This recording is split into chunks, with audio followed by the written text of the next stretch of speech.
Hi, West Boylston. I'm Rich Simmarano, and we're doing an episode of Community Matters today.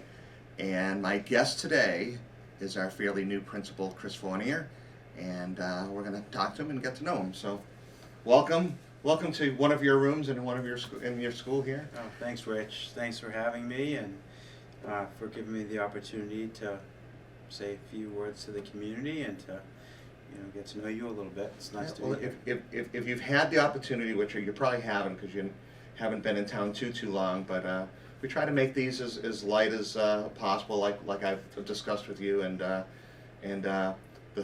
overall theme of all the ones that I've shot so far, and which I know will carry on into this interview because I've gotten to know you a little bit over the past year, is pliability, friendly pliability, people that are approachable, that are willing to talk and live and experience things, and it's a very unique thing that West Boylston has. So I'm very appreciative that you allowed us to come in and do this interview, but I'm also very appreciative that you're manning the helm, so to speak, as our principal. So very cool.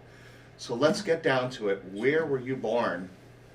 I was born in Massachusetts, as a matter of fact. Well, that's one point. That's one point for us. Okay, Cambridge, good. Mass. Wow. Yep, my parents both grew up in Cambridge. Went to what's now known as Ringe Tech High School, but back in the day it was, well, I guess now it's called Cambridge Ringe in Latin. But in the day when my mother went, it was Cambridge Latin School and Ringe Tech School, and now it's a men's and women's school. So you must have spent a lot of your young years watching the rowers go up and down the Charles the there. Charles, yeah, absolutely. That's always a beautiful scene, Just look at that. Hey, look at that! They're skimming across the water out there. It makes you want to live close to the city. Yeah. I have to say. So I grew up, born in Cambridge. My parents moved to the South Shore. I'm one of 5 children, and my parents are proud of the 5 kids. They had 2 teachers, 1 administrator, and then 2 who were in the business and marketing field. So, 3 in the general area of education. Yeah. My mother was a teacher, so I think she was pretty proud of that, growing up. Where do you number in on with your siblings? I'm the oldest, I think. Oh, you are? Yeah, I think I'm afflicted with that oldest child, disorder where a little bit overly responsible, and you tend to want to take on a little bit extra or be a leader. It was part of my growing up, and I think it's served me well as I made my way through different schools as a teacher, department head, assistant principal. I've definitely noticed that the oldest children of a big family usually are kind of forced to grow up a little bit faster than they may want to. You probably weren't able to get away with all the hijinks that your siblings got away with. That's right. You were always told you have to set a good example. So, yeah. How about you, Steve? What's the birth order for you? Were you? Well, I'm the youngest of 5.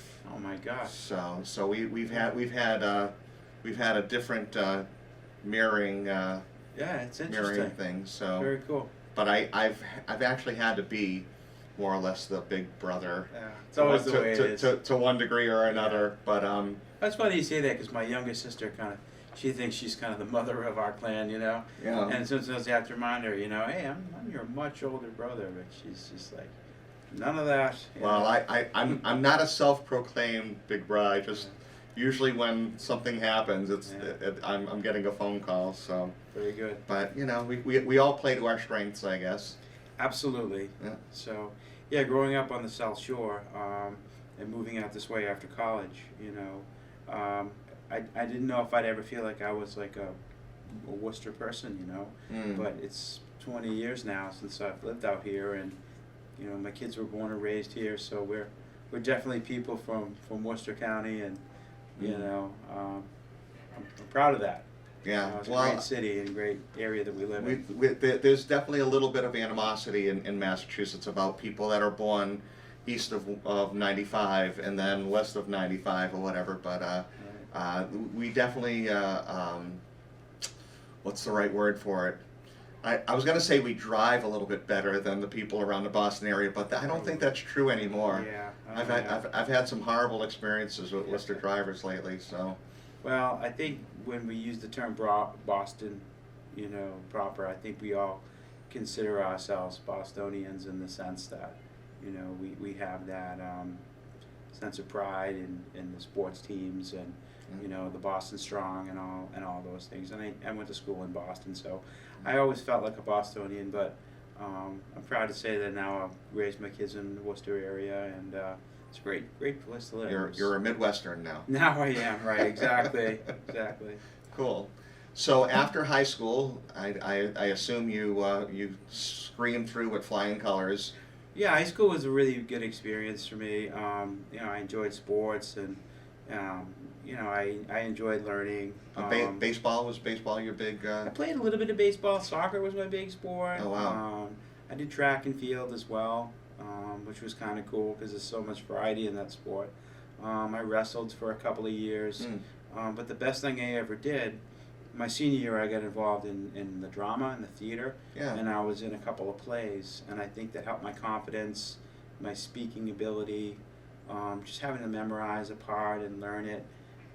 It's one of the things I did that I'm most proud of, and helped me later in life. And sports helps you because you're dealing with adversity and competition. But so yeah, high school was great, and I was very fortunate to have been accepted at Boston College, and my parents, made a lot of sacrifices in order for me to go there, being the first of 5 again. But I had a really great experience there, and it was around. Did you commute in from home, or I was fortunate to live on campus. It gave me the opportunity to do some student teaching in and around the city of Newton and Chestnut Hill in the Boston area, and I was fortunate to have been accepted into a program my senior year that allowed me to teach abroad upon graduating. So I actually had a chance to teach in Switzerland.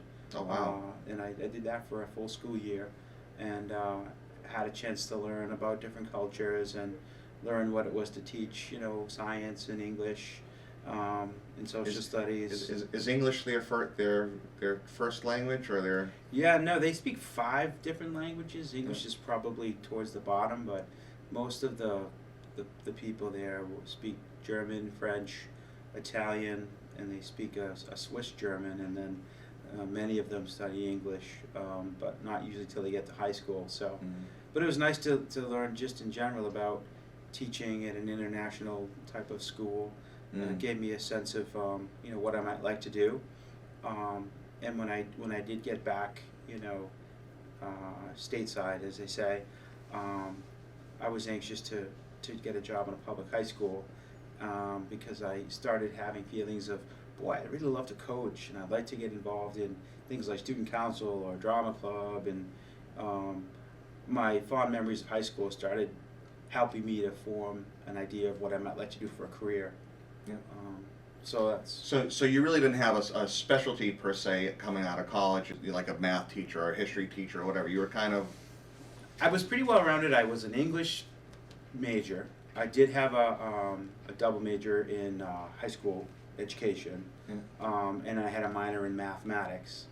But I was still pretty open. I had a chance to teach a number of different things when I was at the school in Switzerland. And if you don't mind, my story, when I came back, I moved back home, started applying for jobs, and the principal at my high school that I had gone to called me to say, I heard you just passed the teacher's test and you're looking for a job, and we happen to have a job. Would you be interested? And I was thrilled. So I took that job, and I actually had a chance to teach at the high school that I graduated from for a couple of years. Wow, that's a wild it was pretty transition, wild. Yeah, and you're still thinking at that point of your teachers as your teachers, but now they're your colleagues, and that was really cool. And I had a really good experience, and it helped me to know for sure that this was what I wanted to do. And as life gets more, complicated, you get married and you start raising a family. We moved our family out this way, and I moved away from the familiar towards sort of a new experience. But looking back, it was nice to have a chance to come someplace that was brand new. So, so did you meet your wife right around that time then when you got back from Exactly. Switzerland? Yeah. So we met. You know, I was a couple years ahead of her in school. Yeah, and when we moved out this way, it was, you know, we both sort of grew up. She was a North Shore girl. I was a South Shore guy. You know, let's live in the center of Mass and make it our own place. So that worked out really well. And at the time, her brother had just accepted a position teaching at Holy Cross. Her sister had just moved out this way and took a job at St. Vincent's Hospital. So we did have some family out here, but it was an opportunity for us to plant some roots and raise the kids and sort of make, you know, Worcester County our home. And it's been a good experience for us. We have 3 children of our own. One of my children is out of school now and in college, but 2 of the kids are still in the school system over in Wachusett, and Teenagers. Yeah, and they, you know, like our teenagers here.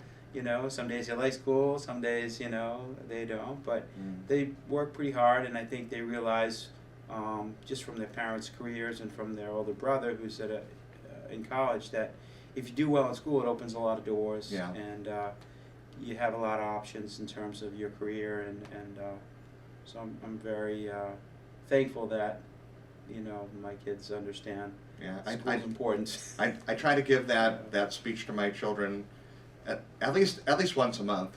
You know, your possibilities and your future, it's this wide right now, and as you limit yourself by not committing yourself to education and by not taking opportunities, slowly but surely, these are now your opportunities of what you can accomplish easily or get right through the door on or whatever. Not to say that a door is ever closed. If you really want something, obviously hard work or whatever will get you there. But you want that door as wide as possible. You want it to be an easy transition to get to where you really would like to be, and it's yeah, that's what education is. It's knowledge and skills and information that makes you more marketable, and it makes you more qualified to do the kinds of jobs that are in demand and that are exciting and challenging and really allow you to make an impact, you know, in your field. And having had a chance to meet your 2 boys here, they're both excellent students and really, really good kids. And I've seen them both in class, and you know, I've been pretty impressed so far. It's been a really nice chance to get to know them. So some things you know you do right as a parent, and then other things you know, I didn't have anything to do with that. They're on autopilot, and they're just choosing to do good things, which is pleasing obviously as a parent. Well, that's good. It's part of environment and emphasizing that you know, school is important and you really ought to do your best. And you know, I think a lot of kids here in West Boylston, school is a priority. It really is something that at home is enforced. Like, this is, you know, this is important. This is, you know, your job. Mom has a job. Dad has a job. Your job is to go to school, learn, work hard, and be the best you can be.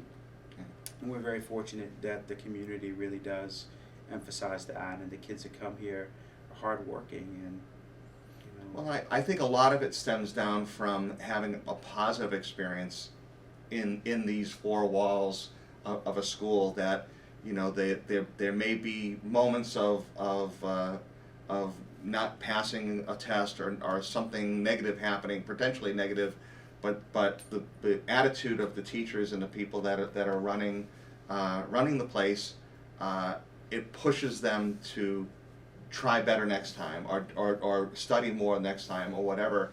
There's no I kind of feel like the vibe is there's not the condemnation maybe that they've possibly felt, you know, in years past, that they're you know, and maybe it's just coming into their teenage years of being a little bit more confident with themselves. But I remember in years past, my kids always coming home going, oh, I failed in this, and this teacher doesn't like me, and that person, that I'm like, yeah, that's really not the way that it is. It's just, you know, they want you to do better, you know.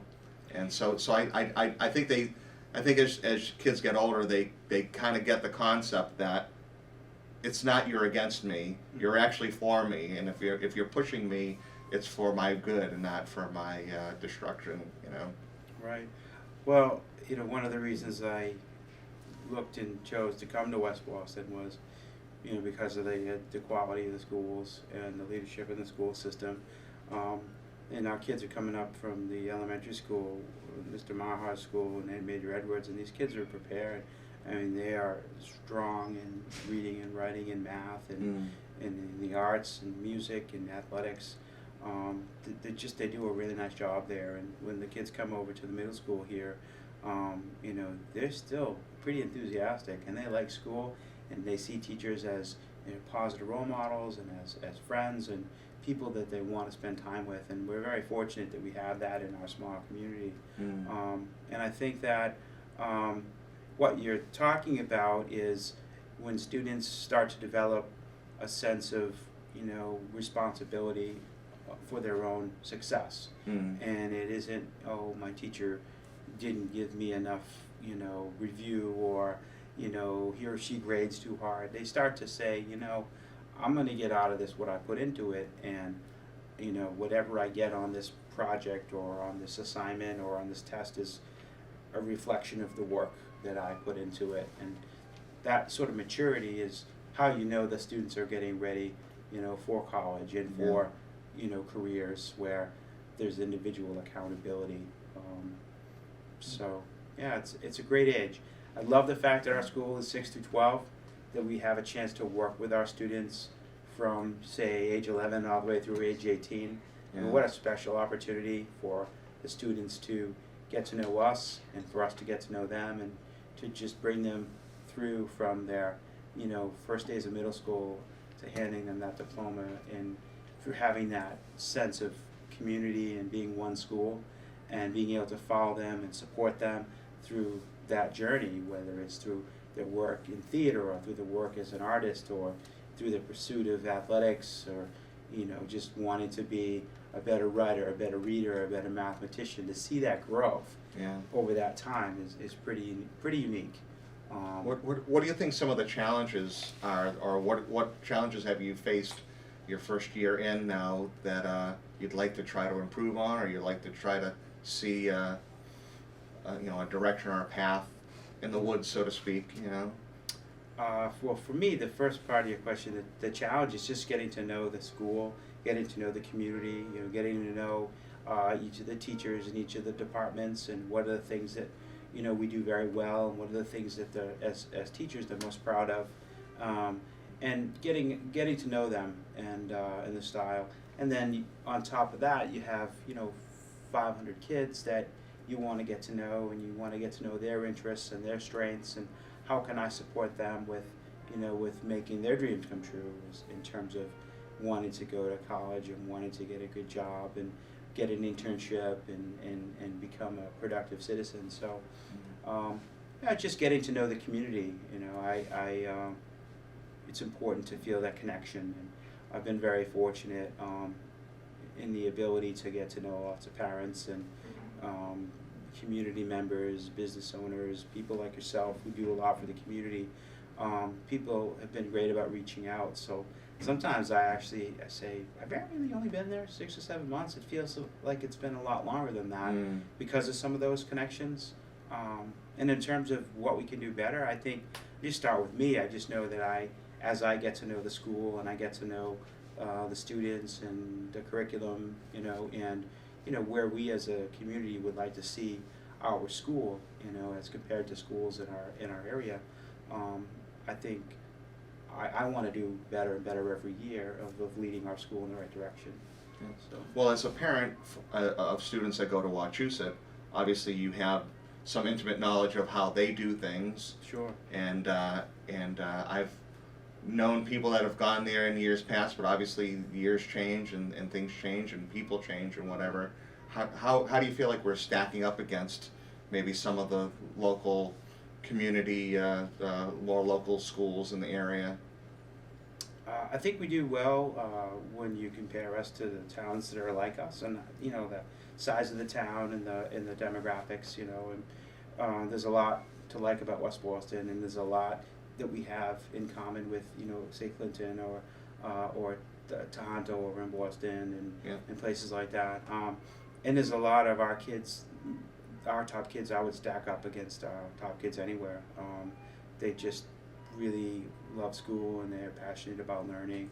And I had an opportunity, as I said, to work in a couple different places. I taught in Auburn, which was a great experience. And it's sort of like a suburb, but it's also like a city in a lot of ways. So I had that experience, and I also had a chance. I was in the Westboro Public Schools for 10 years, so I had an opportunity to be a part of a very competitive, very forward-thinking, and very progressive type of a system. And my own kids, as we talked about, they're in a high school where there's 2,500 kids, and that has its strengths and weaknesses as well. Lots of opportunities, but when you're one of 2,500, I think it's easy to feel like you're lost in the crowd. There's a city. That's the one thing we do so well, is we do have that personal connection with the students and the teachers and the coaches and the advisors, and kids here have lots of leadership opportunities. So when they leave here and they're applied to school, they've had opportunities that kids at bigger schools may never get because of the sheer size of those schools. So, and if you work hard and make the most of your opportunities, you can go to any college in this country. And our education and the skills and the knowledge that our students are taking away from their experience here stacks up to anything they could get anywhere. And I say that from my own experience, with Wachusett and Westboro and just growing up. So, I think we're doing a good job, and I think the teachers are working really hard, and I think the students really challenge themselves to excel. So I hope I can continue that very strong tradition. And well, you've got a great winning team here. Beth Sharper, the superintendent. I know David Lazard is your assistant principal or principal of the middle high, and you've got some great key people and that have like you were saying about Westboro, the forward thinking, and I definitely get that sense that everyone is not content, just same old, that there is a look forward to, especially to make sure that the kids have a look forward to a future of being productive members of society. So that's always a good thing. Yeah, I think we have a really strong leadership team. Dr. Sharper is outstanding. Just helps me in my role as principal here each and every day. School committee is very supportive and has been very instrumental in helping us with the work that we have to do here to make our school better and better every year. My assistant principal, Dr. Lazard, has been just a great partner and colleague in his experience in private education, both from his time at Holy Cross and at St. John's High School, makes him absolutely invaluable to me. And he really brings a wealth of experience with internships and giving students the opportunity to participate in service learning, where you're giving back to the community and you're learning what it means to be part of a larger community or a larger organization, and how that ties into your individual learning and your own goals and objectives as a person. So he's been a tremendous resource and partner, and I'm very, very excited about the end of the school year, and just being able to say we had a really good first year. We're excited about graduation. We're super excited about all the great schools that the seniors are getting into, and they're coming in and really excited about opportunities. And I'll tell you, for a small school and a small community, the kids here and the families here have a lot of heart, and they just are so caring and giving and supportive. Yeah, it's a really special place. I agree. Well, it was great letting us have some time with you and having this moment to share you with the town of West Boylston. So Sure. again, I appreciate it, It's and a pleasure. hopefully within the next year or two, we'll do another one of these, and you can tell me how horrible the town of West Boylston is. No. Of course not. Never. No, I know that we've been chatting really since I came on board in the summer. We'll have to find some time to sit down and chat, and it's been a pleasure to get to know your boys here at school, and your support as a parent and community member is means a lot to me, and to give me the opportunity to say hello to folks who may not have children in our school, but who would like to know who is the leadership at the school these days is nice, and my door's always open, and we hope to grow that relationship with the community. So Awesome. Very cool. thank you very much, sir. So that was Chris Fournier, our new principal up here at the high school, newish principal. I want to thank you all for hanging out with us. We'll see you later. Thanks.